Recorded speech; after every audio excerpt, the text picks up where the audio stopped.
আসসালামু আলাইকুম। আজকে আমরা আমাদের ঘের পানি উঠানোর আগের প্রস্তুতি নিতে যাচ্ছি। নতুন বছরের শুরুর দিকে আমাদের এদিকের সব ঘেরে ধরামারা প্রায় শেষ হয়ে যায়। তারপর আমাদের ঘেরগুলোকে রোদে আমাদের সুন্দরভাবে শুকিয়ে নিতে হয়। আমাদের এই ঘেরটা আনুমানিক এখান থেকে 18 থেকে 20 দিন আগে সকল মাছ ধরা মারা শেষ হয়ে গেছে। তারপর থেকে একটানা প্রায় রোদ পাচ্ছে। মাটিগুলো এখন মোটামুটি শুকিয়ে গেছে। মাটিগুলো শুকিয়ে যাওয়ার পর আমাদের প্রধান কাজ হচ্ছে আমাদের ভেড়িবাঁধগুলো সুন্দরভাবে তৈরি করা। তার কারণ গত 1 বছরে পানির ঢেউ লেগে অনেক ভেড়ি নষ্ট হয়ে গেছে। তাই আমাদের এই ভেড়িগুলো সুন্দরভাবে বাঁধতে হবে। আর এখন যদি সুন্দরভাবে না বেঁধে নেই তাহলে আর পরে বাঁধা যাবে না, কারণ পরে আবার পানি উঠে যাবে। এখন যেহেতু বছরের শেষ সময় তাই প্রায় সবার ঘরে এখানে শুকনো আছে।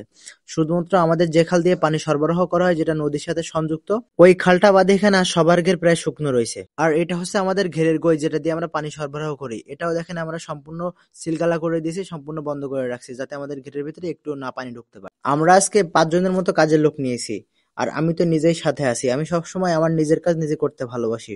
আপনারা সবসময় মোটামুটি দেখেন আমি নিজের কাজ সবসময় নিজেই করি। আর এখন যেহেতু অনেক লোকের প্রয়োজন তাই আমরা আরো 5 জনকে এক্সট্রা নিয়েছি। এখন কাজের লোকের অনেক সংকট, যেহেতু সবার ঘের এখানে শুকনো, সবাই মোটামুটি কাজ করাচ্ছে, তাই কাজের লোকের প্রচুর টান। আমরা পরিচিত এক ভাইকে বলে কয়ে খুব জোর করে এই 5টা লোক নিয়ে আসছি কাজের জন্য। আমি সহ এখানে লোক আছি মোট 6 জন, তাই আমরা ভাবলাম 3 জন করে 2টা দল হিসেবে কাজ করি, তাইলে একটু কাজটা দ্রুত শেষ হয়ে যেতে পারে। আমরা 3 জন এখানে কাজ করতেছি আর ওনাদেরকে বললাম আপনারা পাশের ভেড়িতে কাজ করেন। আমি মাটি কাটা কাজটা মোটামুটি ভালো পারি, তাই এনাদেরকে বললাম আপনারা কেউ ভেড়িটা গেঁথে নেন আর আমি মাটিগুলো কেটে দেই। আমি আল্লাহর রহমতে সব কাজই করতে পারি, তাই সেটা যতটাই পরিশ্রমের কাজ হোক না কেন। যাই হোক, আমাদের ভেড়িগুলো বাঁধা শেষ হয়ে গেলে ঘেরের পরবর্তী কাজগুলো আমরা ধাপে ধাপে শুরু করব। বাগদা চিংড়ি চাষ করতে গেলে মোটামুটি আপনাদেরকে একটা ধারণা দেওয়ার চেষ্টা করব যে কিভাবে ঘেরগুলোকে রেডি করতে হয়। কথা হবে আবার পরবর্তী কোনো ভিডিওতে।